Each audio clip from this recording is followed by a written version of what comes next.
을이라고 해석이 되면 분명히 목적격 조사가 을계통이 모음조사가 사용될 거예요. 뭔지 알겠죠? 그렇게 해서 끊어적기 형태로 형태소 분석을 해야 돼요. 알겠죠? 현대 풀이를 기준으로 해서. 알겠죠? 그래서 현대어 풀이를 바탕으로 해서 힌트로 봐가지고 형태소 분석을 해줘야 돼요. 알겠지? 자, 그러면 물어볼게요. 지금 받침표기 몇 개 할 수 있어요? 현대국어 받침표기 몇 개 할 수 있어요? 제한 없어요. 표기는 제한 없지. 그러니까 아이를 낳을 때 히읗 표기 아니에요? 그지? 부엌할 때 얘들아 표기 뭔데? 히읗이지. 무릎은 피읗 표기죠. 이해돼? 그렇지만 발음은 몇 개만 돼요? 가느다란 물방울 7개만 된다는 거예요. 기역, 니은, 디귿, 리을, 미음, 시옷 빼고 이음. 알겠죠? 이렇게 7개로만 발음된다는 거지. 지금은 표기 규정은 다 쓸 수 있지만 발음만 7개로 제한해요. 알겠죠? 그런데 중세국어는 표기가 8개밖에 안 돼요. 중세국어 자음은 8개밖에 표기 안 됩니다. 자, 어디냐면요. 7번에 별표 쳐요. 자, 7번에 별표 치세요. 받침에는 이거 꼭 기억해라. 기역, 니은, 디귿, 리을, 미음, 비읍, 시옷. 얘들아, 그거 옛니응이에요. 받침으로는 옛니응이에요. 알겠죠? 자, 이렇게 8글자가 쓰이는 몇 종 성법? 8종 성법이죠? 자, 얘들아, 실제 있잖아. 자, 뭔 말이냐면 실제 받침이 그게 아니더라도, 알겠지? 그게 아니더라도 이렇게 써야 되는데. 자, 봐봐. 자, 부엌을 15세기 때 어떻게 썼을 것 같아요? 부엌 15세기 때 어떻게 써야 돼요? 이렇게 써야 돼요. 알겠죠? 부엌은 15세기 때 부엌 기역으로 써야 된다는 거예요. 알겠지? 자, 그러면 자, 이거 15세기 때 어떻게 써야 돼요? 부엌 더하기 2는 15세기 때 어떻게 써야 돼요? 자, 얘들아, 이거 발음하면 부엌 키죠? 받침 아니지? 받침이 아니대. 그러니까 이거 기준 부엌 키. 그래서 이 표기가 있지. 그러니까 뒤에 모음이 오면은 이어적기가 되면 원래 발음이 나타나요. 그렇기 때문에 이런 자를 통해 봤을 때 원래 받침이 키역이구나. 하지만 표기는 기역으로 되는구나라는 걸 볼 수 있다는 거예요. 이해돼요? 그러니까 뭔 말이냐면은 당신은 소리대로 적었기 때문에 그 기억이 하세요. 소리대로 적었기 때문에 지금은 표기하고 소리까지 다르잖아요. 그러니까 소리대로 적다 보니까 부엌 소리 이렇게 나잖아요. 이건 부엌 키로 소리 나죠. 그렇게 적는 거예요. 이해돼? 쉽게 생각하냐면 부엌 키로 소리 나는 대로 적으면 부엌 키로 소리 나니까 부엌 키로 적는 겁니다. 이건 부엌으로 소리 나니까 부엌으로 적어야 돼요. 알겠어요? 이해돼요? 그러다 보니까 받침 발음이 왜 8개냐면 그렇게 소리 나지 않는 것들을 안 적는다는 거예요. 이해돼요? 자, 뭔 말인지 알겠어요? 무릎을 왜 피읍 받침을 안 적냐면은 피읍 받침 안 적냐면 무릎 했을 때 피읍 발음이 안 나니까 비읍 발음 적는 거예요. 대신 뒤에 이가 왔을 때는 무릎 피로 발음되니까 피로 적는 거예요. 그러니까 뒤에 모음이 왔을 때 피역이 나타나니까 이렇게 적더라도 요 발음이 살아나니까 원래 받침이 키역이구나 라는 걸 짐작할 수 있다는 거예요. 뭔지 알겠어요?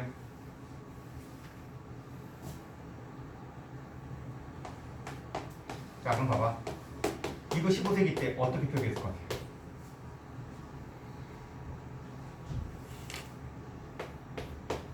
이렇게 표기해요. 뭔지 알겠지? 그러면은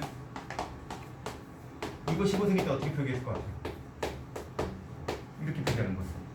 그러니까 얘가 이중작 격받침이라는 걸 알 수 있다. 그러니까 보통 읽어라고 하지만 저거를 뒤에 자음이 왔을 때는 읽다 이렇게 되는 거니까. 대신 된소리까지 적지는 않아요. 알겠지? 그러니까 된소리 되기까지 적지 않고 읽다 이렇게 되는 거예요. 알겠어요? 자, 그러니까 이런 식으로 현대어를 가지고 중세국어 표기에 적용해보면 이해도가 빨라지는 거예요. 뭔지 알겠지? 다시 이걸 왜 예습했냐면요. 다시 돌아와봐. 자, 방점 보는데요. 방점은 소리 높낮이라고 했지. 자, 평성, 상성, 거성 이걸 외우세요. 평거상. 알겠죠? 평거상. 자, 보세요. 이거 어떻게 하냐면 평거상. 1학년 때 한 적이 있는데 평거상이라는 사람 이름 평거상이에요. 알겠지? 평거상 0, 1, 2 평거상 0, 1, 2 낮, 높, 난녹 이렇게 돼요. 평거상 0, 1, 2 남녹, 남녹, 난녹, 난녹 알겠죠? 자, 이 뭔 말이냐면은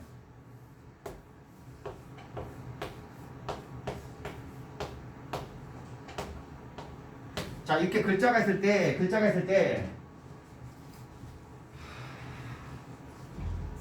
평성은 이거죠. 평성은 낮. 자, 낮은 소리예요. 점이 없지? 그러면 낮 이렇게 낮은 소리. 이렇게 소리. 알겠지? 자, 그러면 거성은 점 하나지? 어떻게? 높 이렇게 되는 거예요. 이렇게 되는 거예요. 아, 미안해. 이거 아니다. 미안해. 이거 아니야. 그냥 높 이렇게. 이렇게. 이렇게 되는 거예요. 알겠지? 자, 그러면 난높이 이거예요. 대각선으로.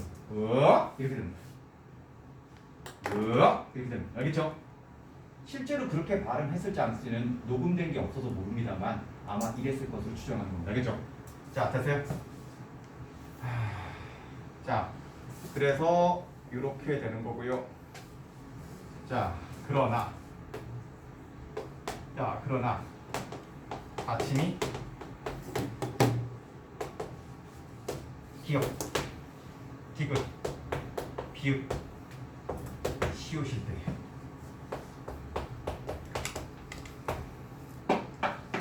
받침이 기역, 디귿, 비읍, 시옷일 때. 자, 얘들아,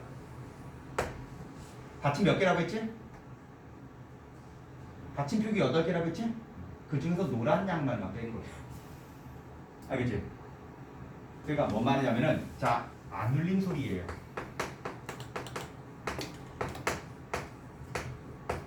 그러니까 받침이 안 울림 소리 받침이 왔을 때는 입성. 알겠지? 자, 입성입니다. 알겠지? 그러니까 입성은 그냥 0, 1, 2.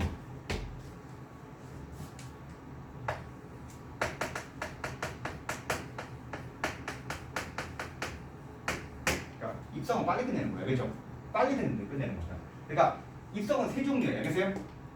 그러니까 0, 1, 2인데 이런 게 있고 그 다음에 이런 게 있고 점 찍는 거 똑같아요. 근데 뭐가 바뀌냐면은 이런 식으로 해서 이렇게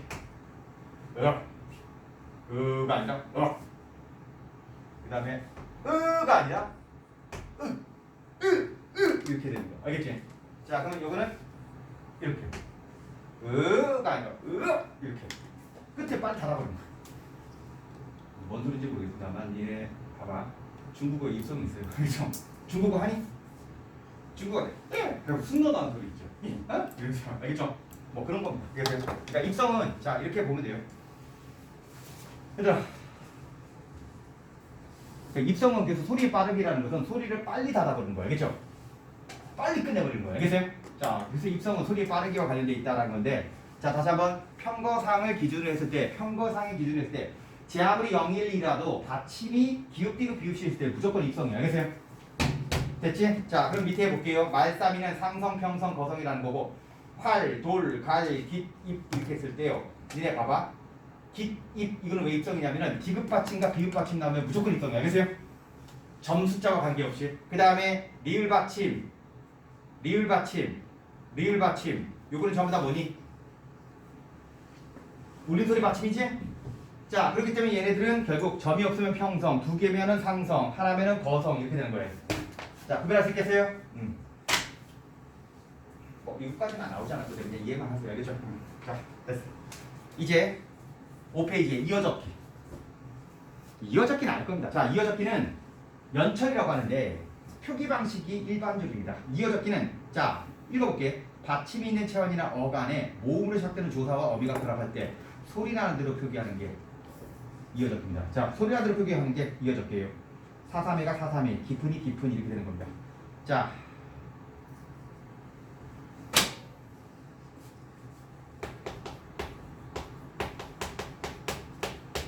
그럼 이건 이어적기의 사례를 보시나요? 백시영이 가지고 이어적기 사례라고 볼 수 있을까?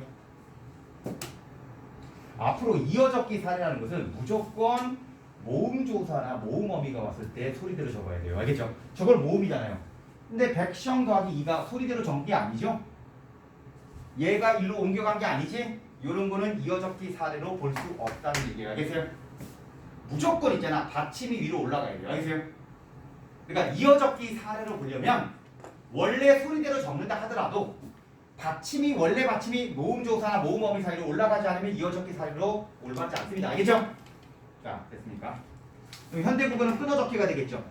끊어적기는 분철이에요. 어법에 따라 들어옵니다. 사슴이가 사슴이, 깊은 이렇게 되는 건데요. 중간에 무슨 표기법이 있죠? 근대국어에서 나오는데 거듭적기라는 게 있지? 자, 그럼 보세요. 깊 더하기 은 이렇게 보죠. 자, 깊 더하기 은이 깊은, 이게 바로 연철이에요. 깊은 이게 뭐예요? 이게 분철입니다. 근데 이 중간에 과도기적 표현이 있죠. 뭐 있어요?